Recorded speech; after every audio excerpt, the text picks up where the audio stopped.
Welcome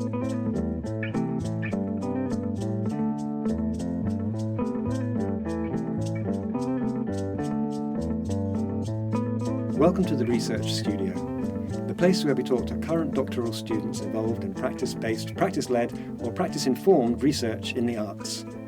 My name is Dr. Mark Wilsher, and I'm based at Norwich University of the Arts in the UK. I'm an artist and academic involved in doctoral supervision, and I want to use my experience of making artworks and exhibitions to think about the different roles that creative practice can play within academic research. My interviewee today is Joseph Whitmore, who is an artist animator working across 3D animation, VFX, VR, virtual production, interactive installation and game design. Currently undertaking a PhD in digital puppetry at UAL's Creative Computing Institute, he is developing critical frameworks that combine traditional puppetry with robotics, motion capture and embodied interaction. His practice is motivated by exploring hybrid life forms and spaces and how human and more than human presences coexist through performance, technology, ritual and movement.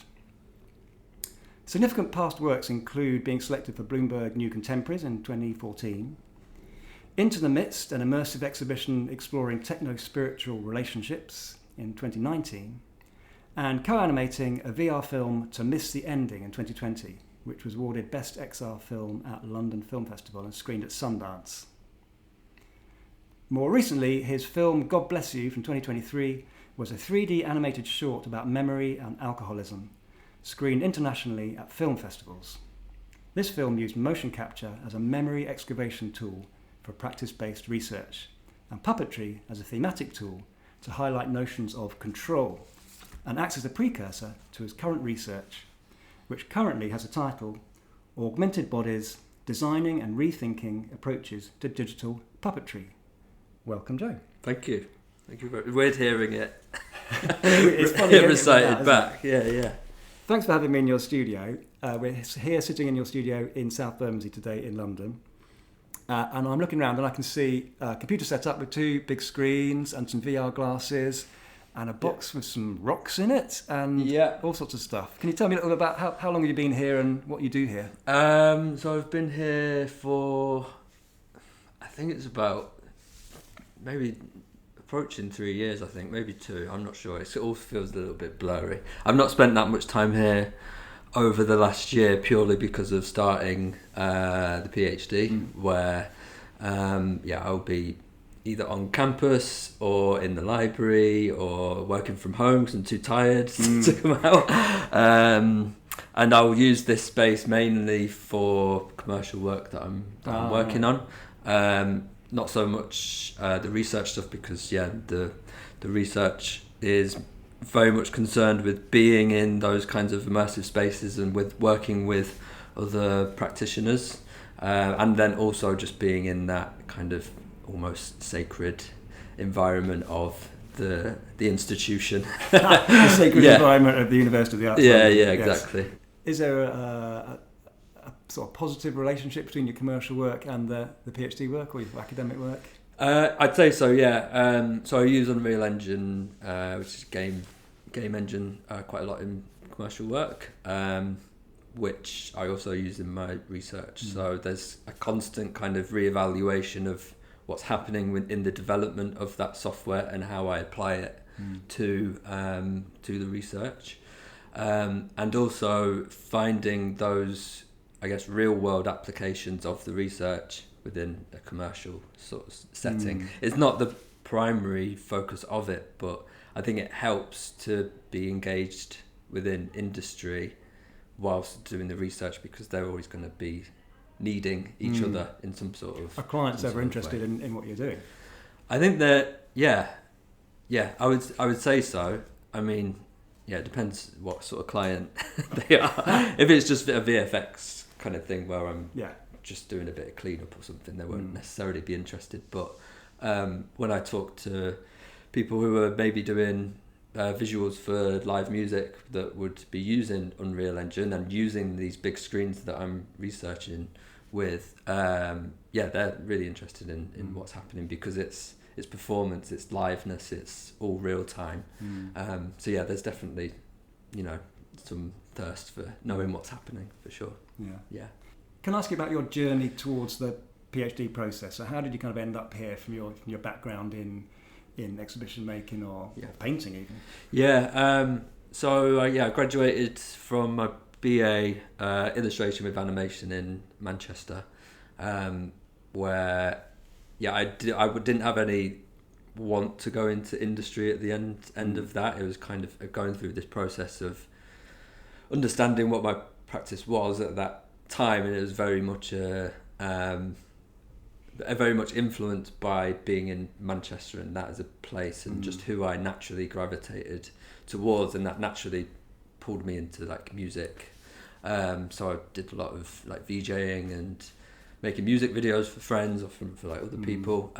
So it's sort of emerged out of that really. And then I'd always been experimenting with software, even though back then I was painting and always starting from a painting or an illustration or hand-drawn animation, and then manipulating it digitally either through real-time software like the VJing software that I would use, or up there that you can't see, there's loads of video mixers. That's where all the exciting stuff is, up there. There's a little loft kind of area. There's lots of CRT TV screens, monitors, and like video mixing hardware that I would perform with.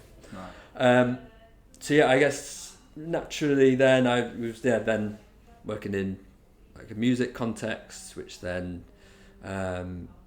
took me in, like allowed me just to do animation, but thinking about it in more of a physical sort of way, less so screen based and more installation based, and then that, I guess I applied my questioning of what the material is to then the experience as well, and I would always try and like kind of interrupt that audience experience, which I think is something which is a thread through my practice.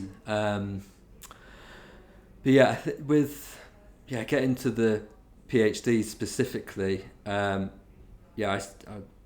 did my MA at the RCA, and I was still sort of exploring 3D animation at that point. I'd done a show, she said, Into the Midst, which was this immersive show, which drew from my experience with 3D printing, and 3D modelling, 3D animation, and immersive environment. So I kind of combined all that together in that show, and I was still doing that at the start of my MA, but then was, I guess, sort of reflecting on what I thought experimental animation was, which I'd never really thought about, but I was in the experimental animation pathway, and then like one of the first questions is like, what's experimental? And it's like, so there's an aesthetic of it, but then also if I'm comfortable in the process of experimenting, it's like, am I experimenting? It's just a method of working through. It might look experimental, but not really be experimental.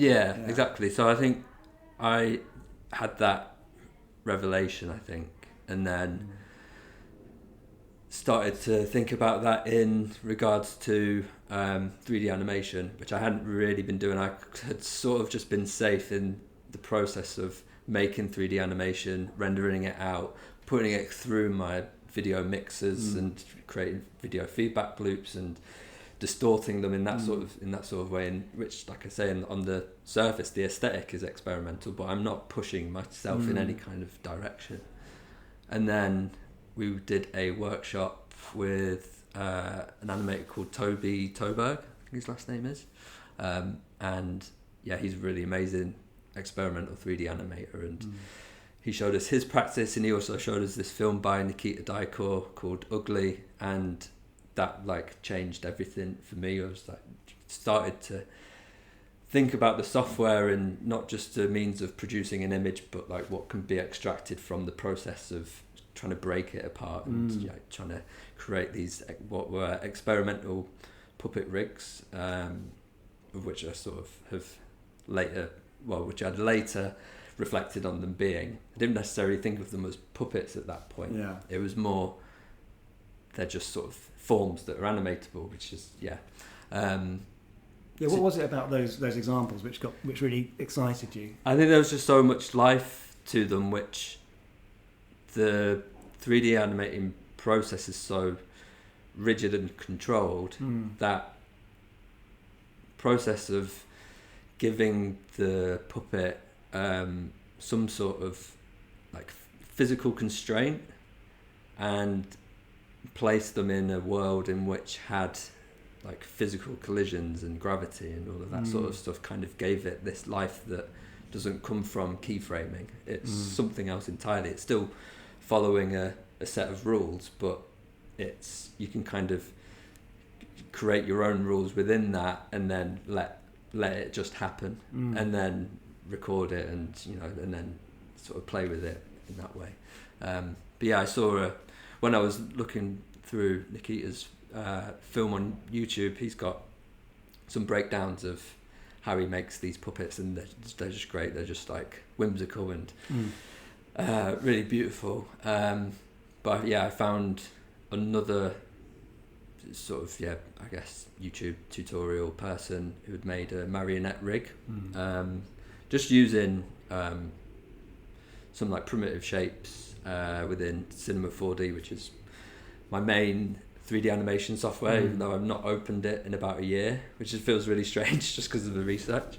And yeah,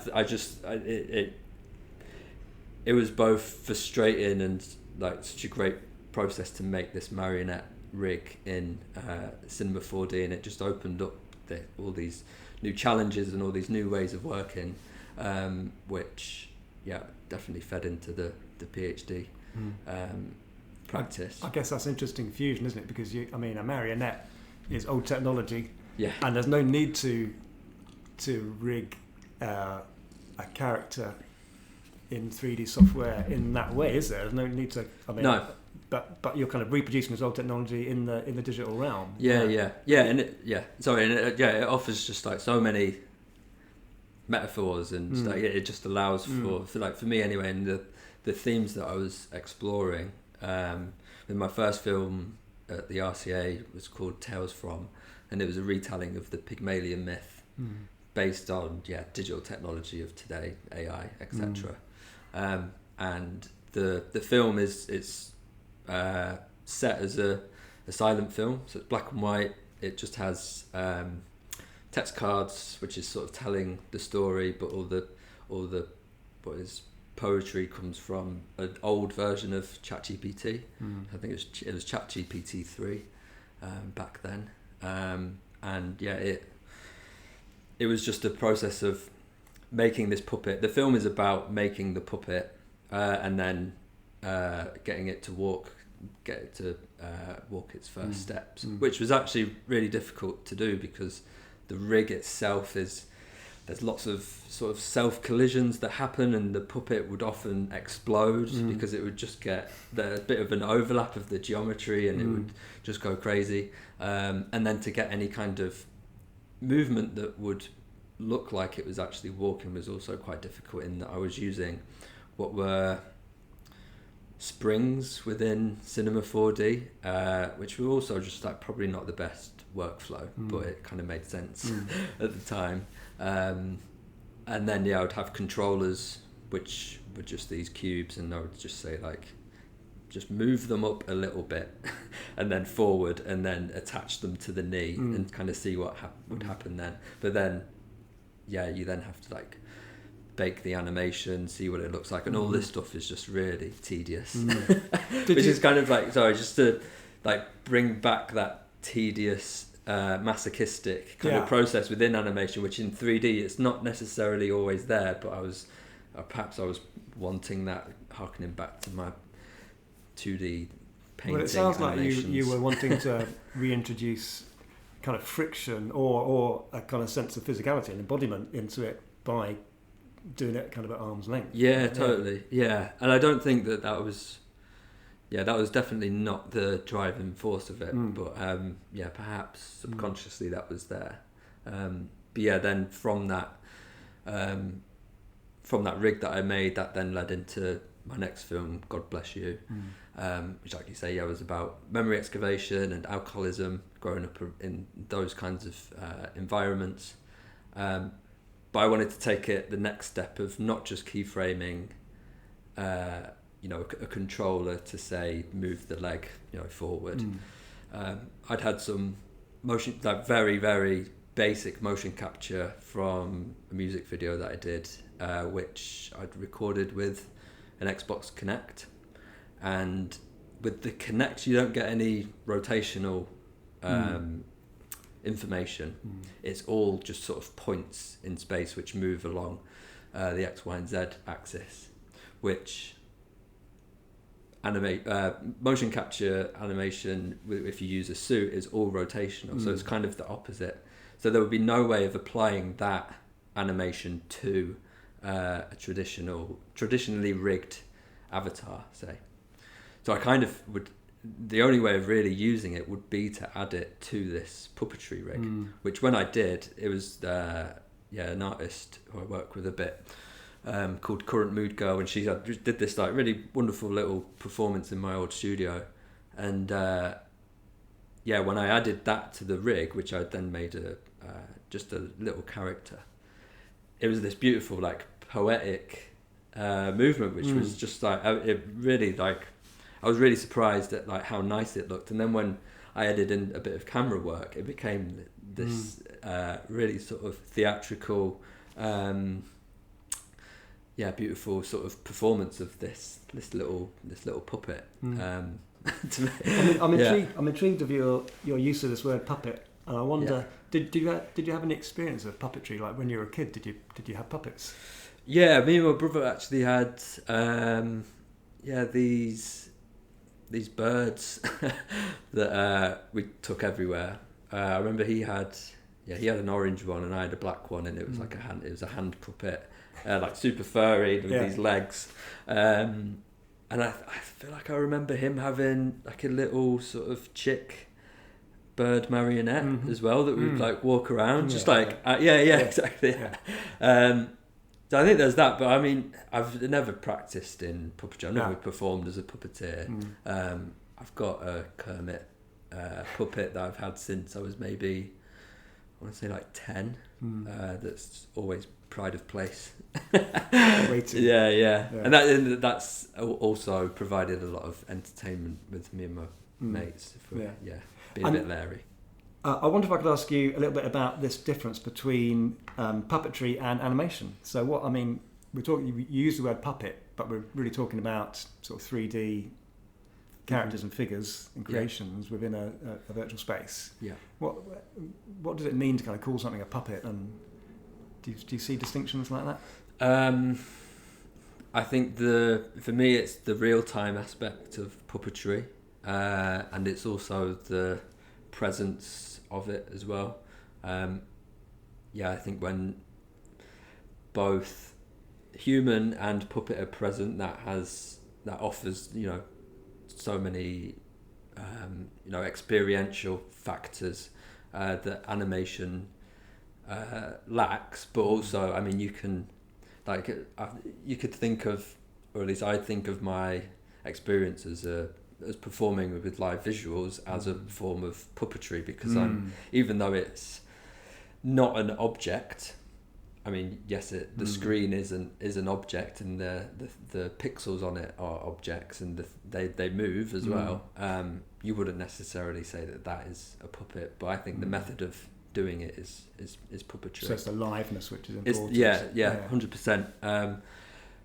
And I think within puppetry as well, which is where the sort of my research comes in, thinking about the digital materiality of these virtual puppets. I think I'm questioning quite a lot, because puppetry is traditionally concerned with the materiality of and the physicality of the object itself, the histories of the object, and the qualities or the physical properties that the object possesses offers a history or a soul to the puppet, which in digital puppetry or people's ideas of what digital puppetry is, or what the digital puppet is itself, I think it's probably not explored or not revered in the same sort of way.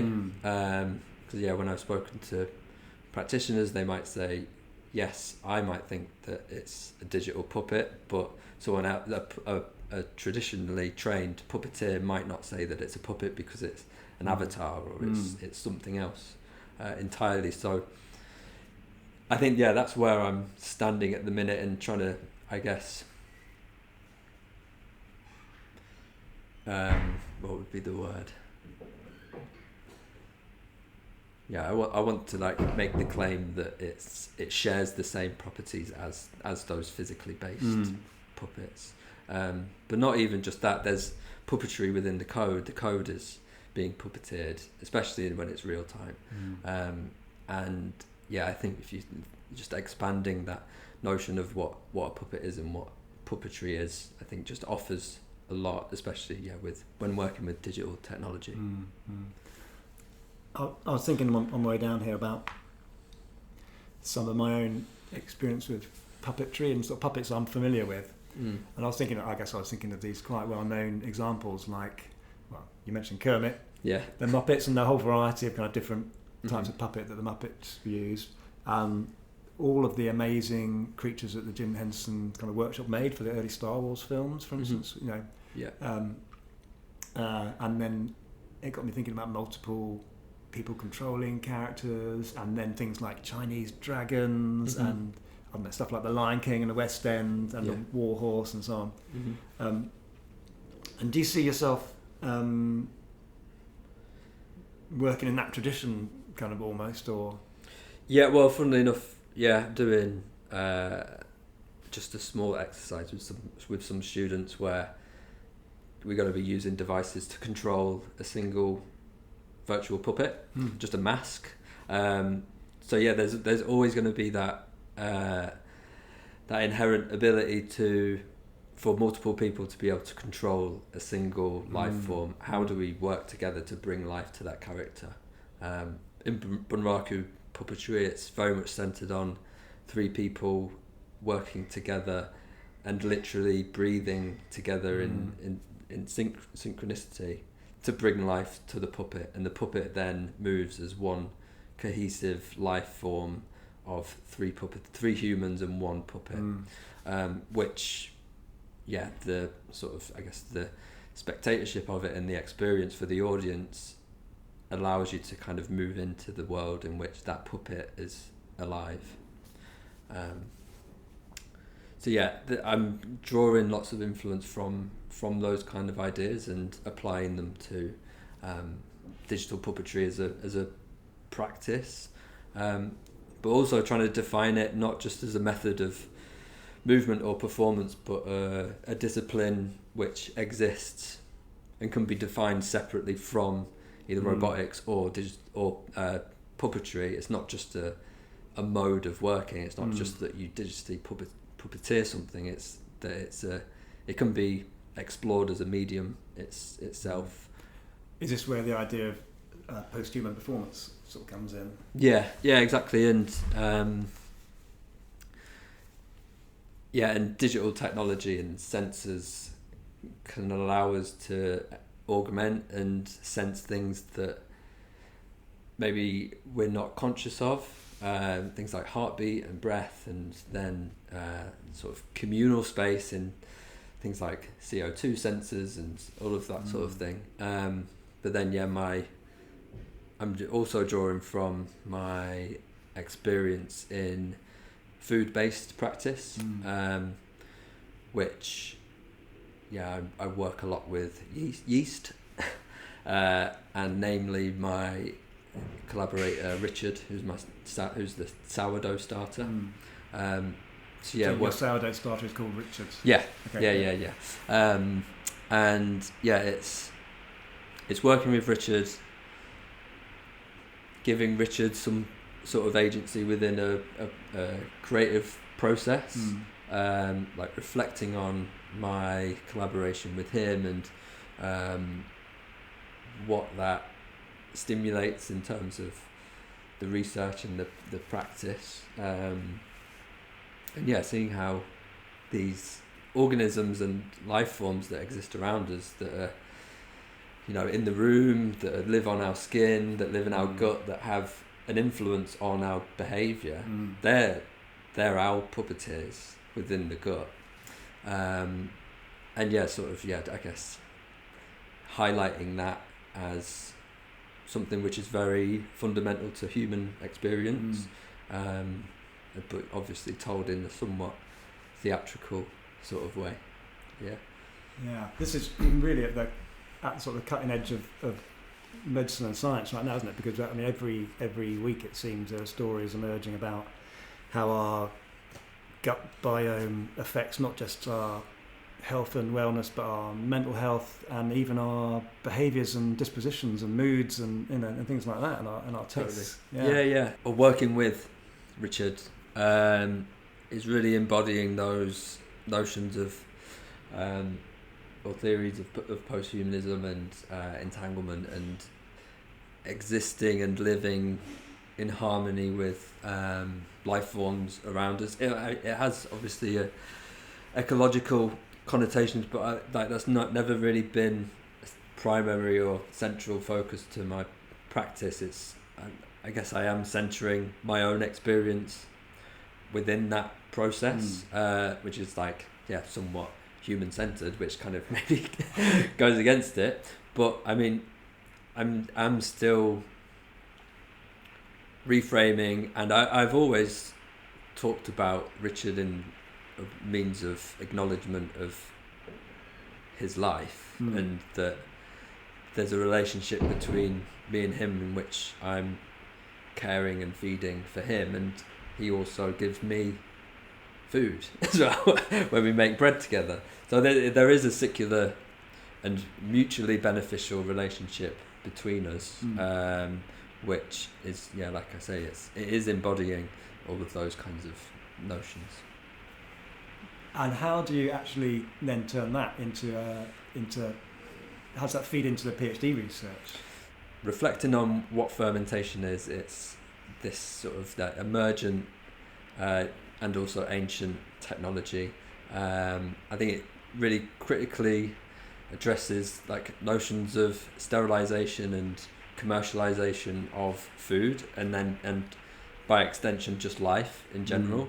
I think we see the capitalization of fermented food products, which within themselves have been sterilized. So they don't necessarily contain the microbes which they're kind of selling. They're almost selling the idea of it, which also the process of fermentation is very much embodies any kind of ideas of agency, because it's just you and the food, and you're able to create a food product which is beneficial for yourself. You don't have to go out and buy it. You can just add salt, and that creates that product. Yet we're sold that idea that we have to go out and buy these things. So I think by doing that, I'm critically reflecting on that. I did want to be present on stage doing a performance to showcase the research, with it being practice-based. But because I'm not really from that background, I don't have a background in performance where I'm central to the stage. Whenever I was doing visuals, I was very much off to the side. The backstage man. Exactly.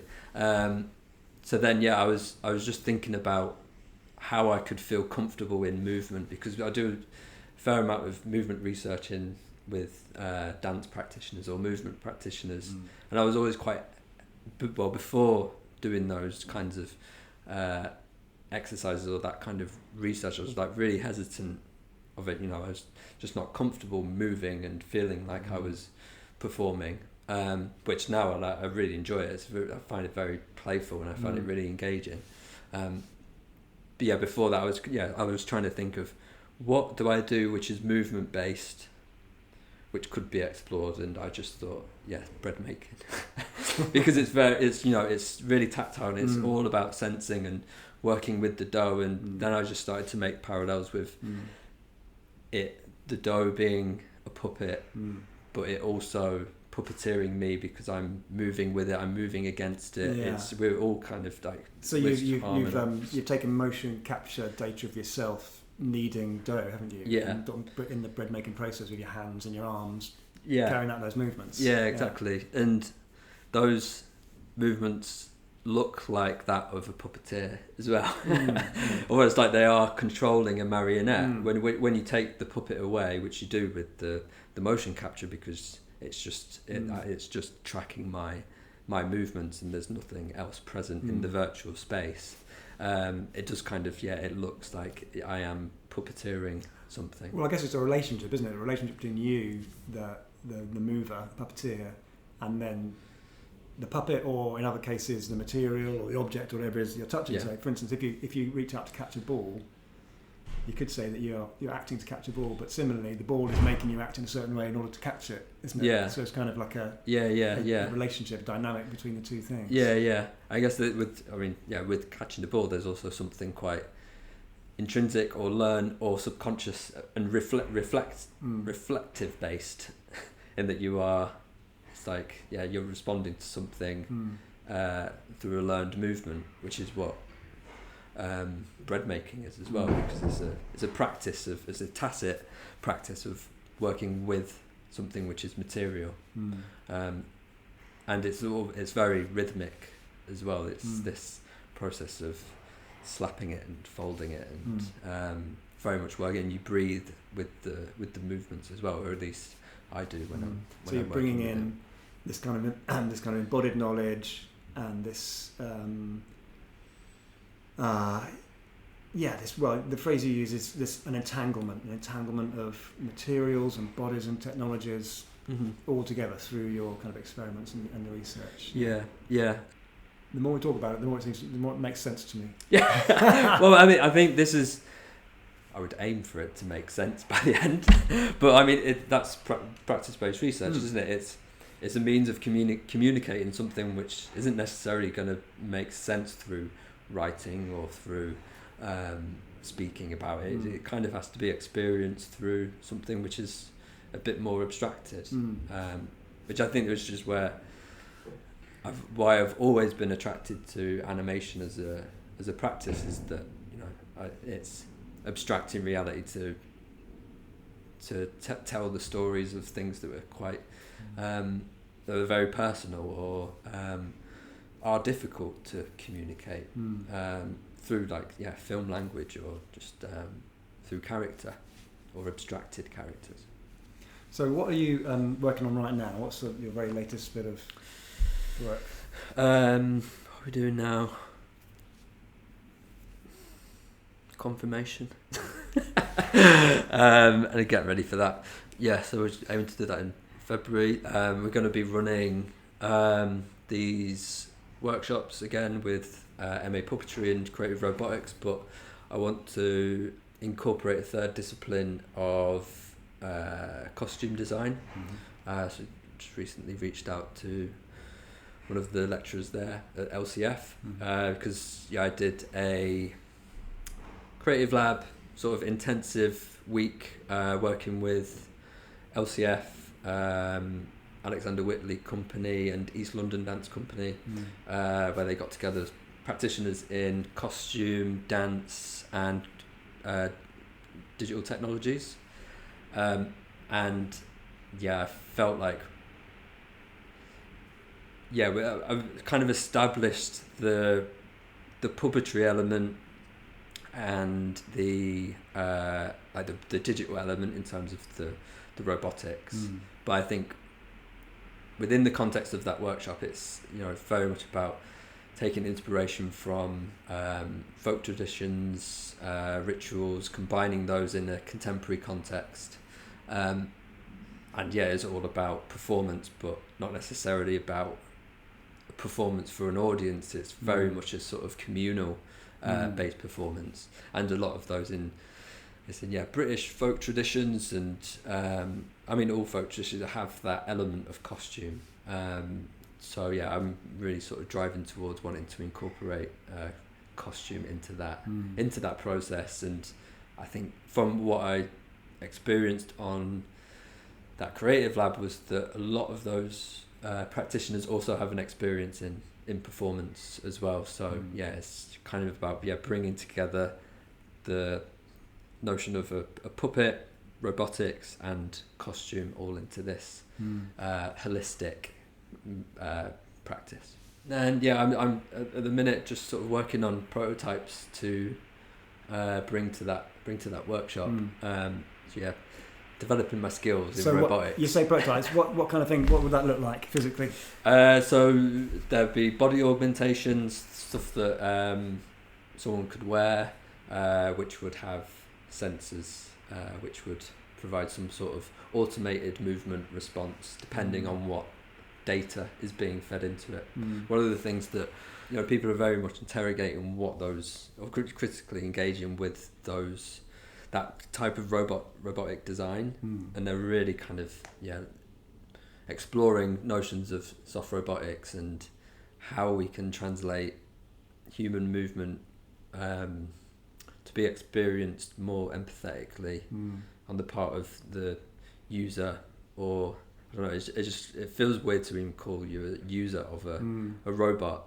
For me anyway, like that just brings up lots of ethical problems, which it feels like to me that I think there's lots of research going on at UAL which is looking to interrupt that and bring a more post-humanist or feminist kind of approach to robotics, because there's a cold mechanical aesthetic to them which I don't think anyone could look at those robots and think that they're actually going to care for you.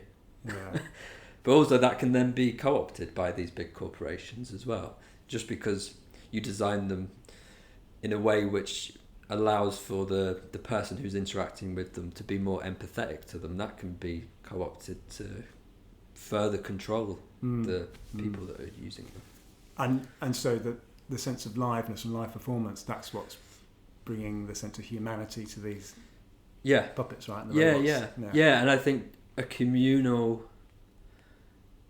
design which is focused on people, or at least that act of designing something and creating something communally, whether it is a single artifact or whether it is an artifact that everyone is making, but then also sharing that in the performance or a ritualized context. But it feels like to me, just from my own engagement with art practitioners and musicians, there seems to be a resurgence of folk culture, especially in British folk culture. So I feel like the research has a place in that it's not really about integrating digital technology into pre-existing folk cultures or folk traditions.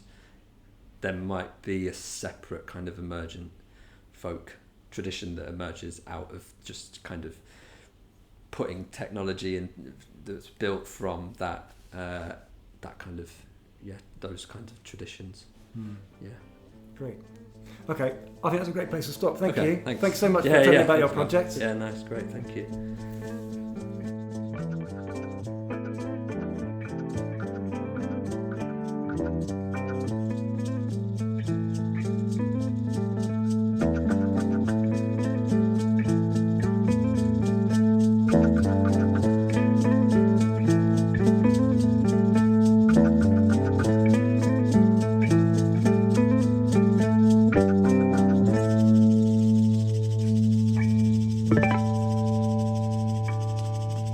Husk.